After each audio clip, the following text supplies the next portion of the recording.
All right. So it seems like since that hearing, that last hearing, there's more and more that's coming out about it. Not just, whether it's stuff with Immaculate Constellation and these other things, but it's more of the question, are people in Congress being persuaded to not pursue this in the way that we might need them to if we want to get more answers? Moscow had said as much inside of the hearing itself, where they were told to not ask people certain questions. And that was like, huh? What? Well, George Knapp was on a show, and he was talking about it. And he was talking about how they not only had an opportunity to ask these questions, that they had more access to certain whistleblowers and what happened, why didn't it happen, and what does that mean? Is that starting to happen more and more? How come there hasn't been more things that are happening since that hearing? And it starts to almost feel like a deflated balloon, if you will, and that's what it seems like so far. But we're going to get into it, and we're going to discuss all of that. I didn't have a chance to do UAP Tuesday yesterday. I simply ran out of time, everybody, but I made a promise to myself. What I'm going to try to do is put at least one, if not two videos out for the rest of the week, even carrying into the weekend. I can't promise 2 videos, but I'm going to promise at least 1 a day, because I completely just wasn't able to do it. But working as hard as I can to make sure that we can keep doing it, keep pushing forward, keep getting answers, keep trying to ask questions, and find out what the hell is going on. So let's get into this topic. And before I do, I have mentioned to you guys once before, but I'm going to mention again. I have to tell you about SAN.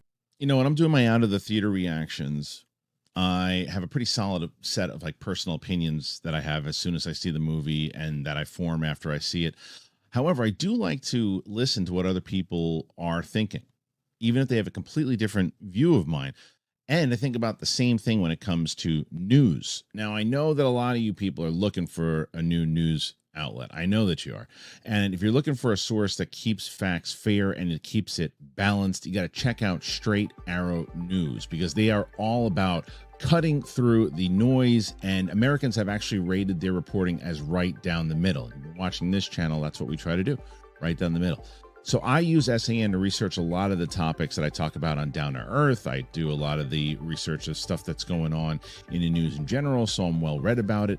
Their app helps me gather insights and different perspectives. So check out Straight Arrow News for yourself. You go to san.com/Harloff. Now, subscribing through my link, it supports both me and an amazing organization. So check it out. Link is in the description. So the reason I think SAN is also so important is because to get the balanced news, and I don't know how long you guys have been following me or not, I like that in the middle stuff, and that's where I look to get any of this information that's coming out, and I would like to see more news like that. So that's why I was talking about them today. But I want to talk about George Knapp. I want to talk about what he said, and here is that particular clip right now. Members of Congress, Nancy Mace, saying, we've been told we can't ask questions about XYZ. Told by who? Who told you? What questions can't you ask? Not very clear. They had that hearing.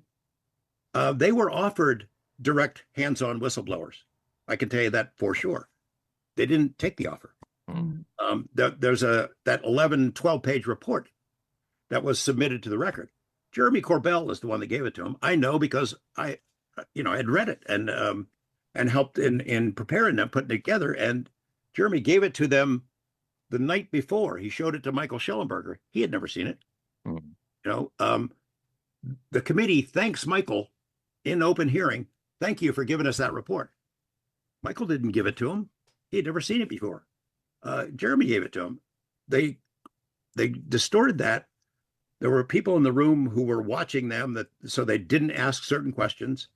They have been unable to get a skiff to take some of these whistleblowers in. What the hell's the problem in Congress members getting a skiff so they can hear sensitive matters? I don't understand it. I don't understand who's pulling all the strings here, but I suspect it's the same people that have always been pulling these strings.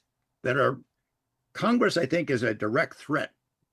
They have subpoena power. They have authority to get to the bottom of this, or at least to try and to raise hell if they can't get answers. And I think there are definite efforts underway to discourage members of Congress from pushing too hard on this. And the same with mainstream media. New York Times, that started this ball rolling, they're not covering UFOs anymore. And if they do, it's a negative kind of a thing. Washington Post had an opportunity to do the Dave Grush editorial and sat on it forever. And finally, Grush gave up. The LA Times, I don't know that they ever do UFO stories unless it's kind of a feature.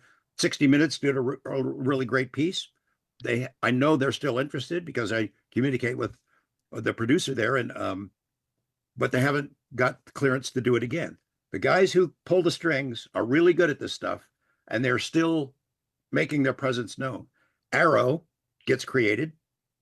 Oh boy, that's great. That sounds great. After this terrific work by the UAP task force, led by this guy, Jay Stratton, who is a giant in this field, and we're going to be hearing more from him in the near future. UAP task force pulls together some great evidence. Some of it leaked out. Jeremy Corbell and I reported it. They owned up to it. They didn't lie. They said, yes, that's ours. And yes, it's unknown craft. So after that, they create something called AIMSOG, which is a ridiculous acronym that could never be pronounced. And then Arrow gets created. And we're all hopeful. Great, Arrow. Sean Kirkpatrick comes in. Everybody who knows him knew what was going to happen. They put out that ridiculous report and basically crapped all over everybody. They had invited all these whistleblowers to come forward, loyal patriots, people with high security clearances, had worked on nuclear missiles, had worked in intelligence agencies. They invited them in. They wanted them to testimony. They allowed them to say whatever they want, and then they disregarded all of it. That, to me, was a clear sign they are never going to cough this up unless they're forced to do it. This is discouraging as hell. This is discouraging as hell. And a lot of times, especially over the last couple of, I would say, months, this is kind of the song that I've been singing, and I wish I could change my tune, if you will. But when George Knapp is also saying it, it becomes very discouraging, because the way that I feel, and I don't ever really give my full, this is what I believe. This is what I believe. I believe that there is shit going on out there. I do believe that we have discovered craft. I do believe that they are of non-human intelligence. I'm not telling you that you have to share my opinion. I'm just telling you what I believe. And I do believe that there are a lot of things that sometimes are just put out there that are not true. And I believe that there is absolutely a very calculated way to shut this stuff down. From the UAPDA stuff with Mike Turner and all that stuff that happened last year, to this, what George Knapp is saying, the fact that they had an opportunity to speak to hands-on whistleblowers and they said no. Why did they say no? That's the question that I mean, can someone please, this is what happens a lot of times in this community. You'll get something like this. The next time somebody has Nancy Mace on a show, ask her that question. I mean, this type of stuff happens in the movie sphere, where it covers, someone says something on a show, then in their next interview, someone says to them, they go, hey, on that podcast, you said this. So can you confirm or deny if that's the case? It happens in any type of news. Why are they asking Nancy Mace this question? Ask her this question. Next, she's doing all these interviews. Ask her the question. Hey, George Knapp says that you guys were offered hands-on whistleblowers. Why did you say no? Or is that untrue?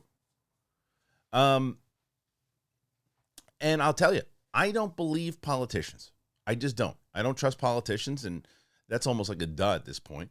I believe that that there are politicians who might be passionate about this in general, and that might be a 30 to 40% reason of the drive for them, because they want the answers and they want the American people to know. That's probably 25 to 30%. I believe that if it is 30%, I believe that 70% of it is for personal gain. And I don't even necessarily know inside of that 70% how much of that is also doubt that any of this is real, where I don't necessarily know if Nancy Mace believes in any of this, but the spotlight is on her for this. She very well could be very passionate about it and definitely care about it. And it's just, I will start to question if you really do want to bring this out in the forefront and someone goes, hey, the way to really make this work, and you're the one who told Matt Laszlo, by the way, we need some holy shit moments. There is no bigger holy shit moment than a freaking first-hand witness who was in it. Why would you say no to that? So the question is, again, did you say no to this? This is the type of thing that I have not been doing as many interviews lately on this channel. I have been doing interviews on my other channel. I've been doing more so interviews on the pop culture stuff and other things. I've held back from doing interviews on this because it's more so where I don't necessarily know, because whoever it is, whether it's a particular person, whether it is a politician, whether it's whatever their particular belief is, that's what's going to come out. And I can always challenge that. And a lot of times I like to do that. But it's just not where my head is in this space. I will be having an interview next week with someone that I've been wanting to talk to for quite a while. I won't say who that is yet because things fall apart sometimes and it doesn't happen. And it doesn't happen. But I would love to interview Nancy Mace. I would love to interview Tim Burchett. I would love to interview Moskowitz. I would love to interview these people. But it's one of those things where it does seem, again, and I could very well be wrong. I could reach out and they could say, yeah, we'd love to do an interview. So this is not on personal experience of saying that I've reached out and they've not responded or they decided they didn't want to do the interview. I don't know. I haven't reached out. So I'll start with that. But I feel like this is one of those things where they're going to talk to who they want to talk to. Like Gary Nolan. I reached out to Gary Nolan once. Gary Nolan does the shows that he wants to do. Fine, and that's more power to him. I'm not going to say, how dare you do my show too. You don't want to talk to me, don't talk to me. It's fine. I want to talk to politicians because, first of all, I don't really hold a party myself. I just don't. But I do think it is, as George Knapp was saying, very important that they are fighting the fight because of the resources that they do have. But it needs to come to light if they turn down whistleblowers. And the other thing that he said that I think is absolutely the thing you got to be asking. Who's telling you not to ask these questions? Who's telling you not to talk to these people? Who? Tell us. If you are doing that, we're gonna beat the system, and there's people behind us, and Tim Burchett's always saying that, you know, the fat cats and all that stuff. Well, then throw out some names. Who's doing it? Who's telling you not to do it? Who's telling you that you can't ask these questions? Tell us. You want us on your side. We're the ones that you're talking to, and we want you to win. So tell us. Say to us. Say, hey, this guy who keeps coming in with the dark glasses and this, he's telling us not to ask. So that's your guy, everybody. But they don't do that because it's going to hurt them politically. That's why. It's going to hurt them politically. Because if they make us give up a name, or whatever it might be, it's going to hurt them politically. And they can't put that kind of risk on it in the same way that a lot of first-hand whistleblowers won't testify because it's gonna hurt them and there's no protection to it. So don't let them fool you with this is what we really want. We want disclosure. We want the truth to come to the American people. No, you want, as Indiana Jones says, the fortune and the glory. You ain't fooling anybody. And clearly, if you have an opportunity to really push it to the forefront and it ain't happening, again, if all of this is accurate for what George Knapp is saying, there has not been a confirmation to it. There has not been a denial. There's not been any of that yet. So I don't know. I'm just telling you that off of this particular interview. And the other thing that I've been talking about, you've been following my channel, you know this. He's singing the same song that I've been singing, is that it is clear as day that a lot of the mainstream media has been told, don't talk about this. And powerful people have been saying, don't talk about this. And if you are one of those people that are saying, well, yeah, because it's all goofy foo-foo stuff and they're not going to take this stuff serious. Watch some of the garbage that they put on any of their shows, from local news to some of the reports that they put, is nonsense. Nonsense. And this is something, again, whether it's hearings with people that they cover every day in these hearings, and yet they're not covering it. They're not talking about it. And I always say this. It has nothing to do with whether or not you believe it or not if you're these reporters. It's a matter of the fact that it's happening. That's the story. The story is that it's happening and you're not telling people about it. That's bizarre. It's not a matter of saying, and I can tell you, and what I think too, and I think that this to me would determine who are the people, because there's people out there and there are people battling each other on Twitter and fighting about this and that. It's stupid. Whatever side you're on, or whether you believe it or you don't believe it, whatever side, if you're a reporter on either side of it, you cannot deny that that's a story because you're covering it yourselves. You're fighting over it. The fact that mainstream media isn't covering this stuff and having the conversation, and take some of these reporters that are their full mission is to say this stuff I believe to my heart of hearts isn't true, and I'll tell you why. Stick them on one of the mainstream media shows. Put them in the center of it with someone like a Ross Coldhart or Jeremy Corbell, and stick them in the middle, and then have the reporter, the anchor from wherever it is, from whether it's CNN, Fox, MSNBC, whoever. Put them all together. Have them talking about, like, hey, this has been happening in Congress. There's this whole thing. Why should we believe it? Because there's a reason the line was around the block inside of the hearing itself. There was a reason why when News Nation puts clip outs of the election, it does dog shit. But when they're talking about clip outs about UAPs, it's the highest rated stuff. And imagine if even the bigger outlets did that. It's just strange. And I think George Knapp's on it. So I'm very curious how that's all going to play. I'm very curious if anyone's going to ask them. And look, you could very well comment and go, hey, you want to talk to Nancy Mace and Tim Burchett and all them? Why don't you reach out and try? And the answer is, you're probably right. That's probably what I should do. But I can't promise you that I will, because I'm tired. I'm tired of the runaround. Like, well, you know what I mean? I'll ask them the questions, and I'll talk to them, and I want to talk to them, as I said before.